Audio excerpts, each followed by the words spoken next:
আজকে চাঁদপুর স্টুডেন্ট অ্যাসোসিয়েশনের পক্ষ থেকে বৃক্ষরোপণ কর্মসূচি চলছে। আমিও এখান থেকে 2টি গাছ নিয়েছি। তাদের এই কর্মসূচি অত্যন্ত পরিবেশ বান্ধব এবং আমি মনে করি এই ধরনের কর্মসূচি ক্যাম্পাসে আরও দরকার।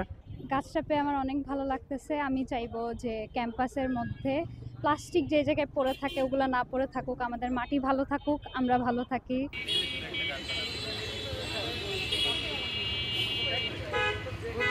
চাঁদপুর জেলা স্টুডেন্টস অ্যাসোসিয়েশন চট্টগ্রাম বিশ্ববিদ্যালয়ের পক্ষ থেকে চাঁদপুর জেলা স্টুডেন্টস অ্যাসোসিয়েশন চট্টগ্রাম বিশ্ববিদ্যালয়ের 15তম প্রতিষ্ঠাবার্ষিকী উপলক্ষে আমরা হচ্ছে যে আমাদের ক্যাম্পাসে একটা প্রোগ্রাম দিয়েছি। সেটা হচ্ছে যে আপনার প্লাস্টিকের বিনিময়ে বৃক্ষ।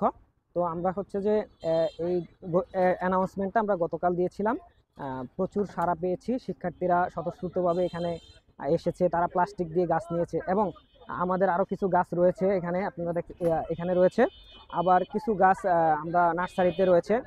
এখন এই যে প্লাস্টিক দিয়ে কিন্তু গাছগুলো নিয়ে যাচ্ছে, তো আমরা এটা চিন্তা ভাবনা হচ্ছে যে আমরা আমাদের ক্যাম্পাসে দেখা যাচ্ছে অনেক গাছ আছে, বাট আমাদের ফলের গাছ খুবই সংখ্যা সীমিত।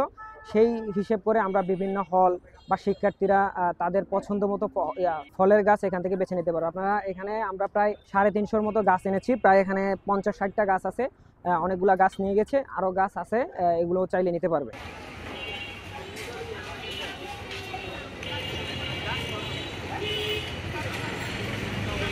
আমরা এখন পর্যন্ত 500টি গাছ এনেছি, আর আপনারা দেখতে পাচ্ছেন যে মোটামুটি সব গাছই আমরা দিয়ে দিয়েছি। শুধু এমন না যে প্লাস্টিকের বিনিময়ে কেউ যদি আমাদের কাছে আসছে যে গাছ নেওয়ার জন্য, আমরা তাও দিয়েছি। এছাড়াও শুধু স্টুডেন্টদের জন্যই না, এখানে যারা লোকাল আছেন বা নানা রকম কর্মচারী আছেন, আমরা তাদের মাঝেও এই গাছগুলো দিয়েছি। আর এখানে আমরা শুধু টবের গাছগুলো আনি নাই, ফুলের গাছগুলো। এখানে আমরা মূলত ফলের গাছ, এরপরে নানা রকম ঔষধি গাছ, আবার জারুল ফুল, সোনাল ফুল, বড় ফুলের গাছগুলো এনেছি। সাধারণত আমাদের এখানে দেখা যায় যে কোনো গাছ বিতরণ কর্মসূচিতে দেখা যায় ছোট ছোট ফুলের গাছগুলোই দেওয়া হয়, কিন্তু আমরা চেষ্টা করেছি যে ফল এবং ঔষধি গাছগুলো দেওয়ার জন্য, যাতে ক্যাম্পাসটা আমরা পরিবেশ রক্ষা করতে সাহায্য করতে পারি।